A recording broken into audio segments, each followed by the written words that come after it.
Sir पहले तो बड़ा इम्पोर्टेंट डिसीजन है और पीटीआई के लिए बहुत बड़ा धचका है ये 9 मई के मुकदमे में जो मरकजी आपके रहनुमा हैं उमर अयूब साहब, जरताज गुल साहिबा, शिबली फराज और फिर साहबजादा हामिद रजा समेत कई अफराद हैं, कहा जा रहा है कि 100 से जायद जिनको ये 10-10 साल की सजाएं सुनाई गई हैं।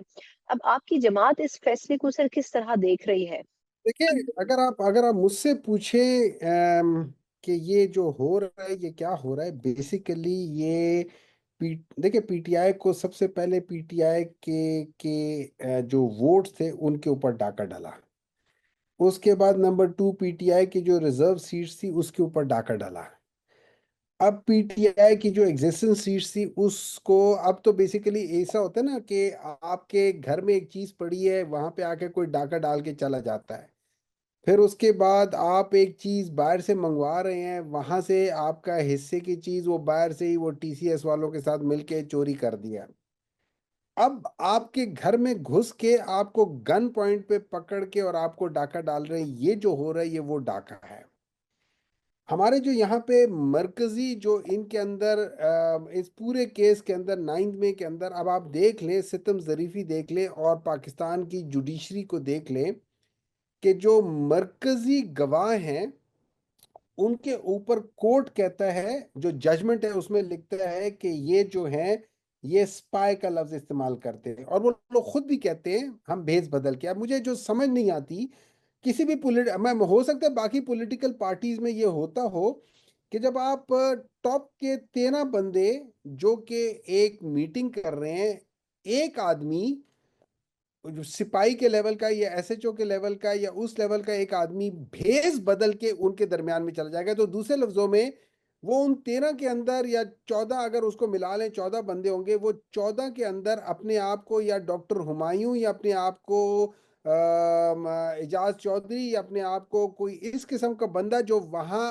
उसमें बैठ सके वो बन के अंदर चला जाएगा। और बाकी जो लोग हैं, जो 13 लोग हैं, वो उसको यही समझेंगे कि ये डॉक्टर हुमायूं है या फलाना है या फलाना है या फलाना है। मतलब आप क्या समझती हैं कि पाकिस्तान की अवाम, मतलब हो सकता है ये इन लोगों ने अभी रिसेंटली वो जो मिशन इम्पॉसिबल है उस मूवी से इंस्पायर होके इन्होंने कोई इस किस्म के कोई चीज की हो कि यार वो जैसे उसमें वो अपना भेस बदलता था तो वो बिल्कुल ही एक पतली सी झिल्ली लगाता था तो वो पूरी शक्ल ही बदल जाती थी और उतरते बाहर से निकलते हुए वो यूं झिल्ली पकड़ के निकाल लेता था और एक नया बंदा बन जाता था। तो क्या इस किस्म की पाकिस्तान के पास कोई टेक्नोलॉजी है तो सौ बिस्मिल्लाह, फिर तो मैं मान लेता हूँ। लेकिन अगर इस किस्म की चीज नहीं है तो मुझे एक बात बताएं, वो कोर्ट किस किस्म का कोर्ट होगा जो इसके ऊपर डिसीजन ले रहा है? और पाकिस्तान का आइन जो है वो प्रिवेंट करता है कि जो स्पाई है उसकी जो शहादत है वो एडमिसिबल ही नहीं है। फिर उसके बाद ये लोग जिस किस्म की ये बातें बता रहे, मतलब वो कहते हैं लाहौर में 13 लोग थे, किसी और जगह पे जाके वो उसमें एडिशन कर लेते, किसी और जगह पे जाके उसमें एडमिशन कर लेते हैं कि भाई ये और तो आई डोंट नो कि हम लोग किस तरीके से हम लोगों का सिस्टम चल रहा है और हम लोग उस चीज को एक्सेप्ट करते हुए सजाएं दे रहे हैं। और उसमें और बहुत सारी ऐसी चीजें कि जिसका जिसका ऑनेस्टली कानून उसको टोटली वो करता है। जज खुद कह रहा है कि यार ये जो है ये बच्चर साहब जो है और चट्टा साहब है, इनके ऊपर तो कोई चीज नहीं, आप इनके ऊपर जरा मत करें, ये तो है ही नहीं। और फिर उनको सजाएं भी दे रहे हैं।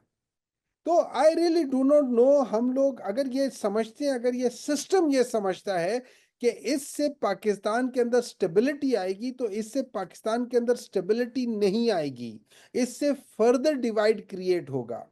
मैं आपको मिसाल दे देता हूं, मैं ट्वीट का रेफरेंस देता हूं। जावेद हसन साहब ने ट्वीट किया था कि पाकिस्तान के अंदर हमने पिछले 2-3 सालों में ये भी सुना था कि $100 बिलियन जो है सऊदी अरब लेकर आ रहा है। फिर हमने सुना 50 बिलियन है, 5 बिलियन है, उनमें से आज तक एक भी नहीं आया। उसकी वजह क्या है कि पाकिस्तान के अंदर पॉलिटिकल स्टेबिलिटी नहीं है। फिर हमने ये भी सुना था कि ये फार्मिंग का सुना था, फिर हमने क्रिप्टो का, मिनरल्स का। अभी देखिए ये सारी चीजें अब मुझे समझ ये नहीं आती, पिछले साल शेल पाकिस्तान में अपने एसेट्स बेच के जा रही है, आज अचानक मतलब क्या हो रहा है कि वो लोग आ रहे हैं, वो क्या चीजें डील है उसके पसे पर्दा क्या चीजें। चलो आ रही है, अच्छी बात है, मैं उसको वेलकम करता हूं। लेकिन क्या ये चीजें मटेरियलाइज हो जाएंगी? अगर आप अगर आप एक ऐसे सूबे को मार्जिनलाइज कर देंगे कि जिसके अंदर एक खास पॉलिटिकल पार्टी की 90% रिप्रेजेंटेशन है, आप उनको बिल्कुल चेंज करके, उस 90% को चेंज करके, बाय फोर्स चेंज करके उसको माइनॉरिटी पे लेकर आ रहे हैं, क्या ये वहां की आवाम एक्सेप्ट करेगी? मतलब I really do not know. मुझे नहीं समझ आ रही कि हम क्या कर रहे हैं, हम क्या थॉट प्रोसेस हमारे दिमाग में क्या चल रहा है। ये फरमाएगा कि पीटीआई इन अदालती फैसलों को क्या चैलेंज करने का इरादा रखती है, और अगर ऐसा किया जाएगा तो फिर कानूनी हिकमत अमली क्या होगी? आप लोग किस प्लेटफॉर्म पर रुजू करेंगे? और अदालतों के फैसलों पर तो वैसे भी आप लोग बड़े अरसे से तनकीद कर रहे हैं, तो अब फिर उन अदालतों का दरवाजा खटखटाने का फायदा क्या समझा जाएगा? मैं एक बात बता देता हूँ।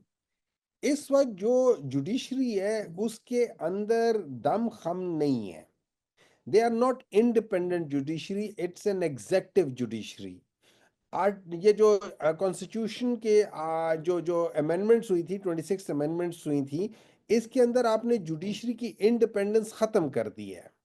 जब आपने जुडिशरी की इंडिपेंडेंस खत्म कर दी है तो इसका मतलब है अब जुडिशरी आज़ाद नहीं है, वो सबसे ज़्यादा महकूम हो गई है। अब इस किस्म की जुडिशरी से आप क्या एक्सपेक्ट करेंगे? वो तो हम देख रहे हैं कि क्या हो रहा है। ठीक है, बहरहाल हमारे पास यहाँ पे जो जो जो वेंट करने के लिए हम उसी तरफ जाएंगे, हम उनके अपील करेंगे। I hope sanity prevails. I hope के जो हमारा सिस्टम है वो इस चीज को देख ले कि ये जो हो रहा है ये ठीक नहीं हो रहा। अगर एक चीज ठीक नहीं हो रही, उसका रिजल्ट, उसका आउटकम कभी ठीक हो नहीं सकता। ये जी। याद रखिए, अगर एक चीज गलत है तो वो गलत ही रहेगी, वो ठीक नहीं हो सकती। ये फरमाएगा कि पार्टी की कयादत के जाने के बाद अब जो खला पैदा होगा, अगर पार्लियामेंटेरियंस को निकाल दिया जाता है, पार्लियामेंट से उनकी रुकनीत खत्म हो जाती है, तो फिर अब मुतबादिल कयादत के लिए क्या किया जा रहा है? देखिए, पाकिस्तान तहरीक इंसाफ के अंदर क्यादत का कोई फुकदान नहीं है। एक बंदा हटेगा, दूसरा आ जाएगा, तो पाकिस्तान तहरीक इंसाफ के अंदर क्यादत का फुकदान नहीं है। आप अली अमीन को हटाओगे, उसके बाद कोई आ जाएगा, उसको हटाओगे, फिर कोई और आ जाएगा। We have got a long long long, the reason being हमारे पास इतनी ज्यादा क्यादत इसलिए है कि हमारे अंदर एक पॉलिटिकल डाइवर्सिटी है। हम जो एक दूसरे से लड़ रहे हैं, ये लड़ाई नहीं है, ये बिल्कुल उसी तरह है जैसे पाकिस्तान के अंदर 150 जमातें हैं, पॉलिटिकल जमातें हैं, क्योंकि पाकिस्तान के अंदर चाहे वो हाइब्रिड डेमोक्रेसी क्यों ना, पर डेमोक्रेसी है तो उस वजह से है।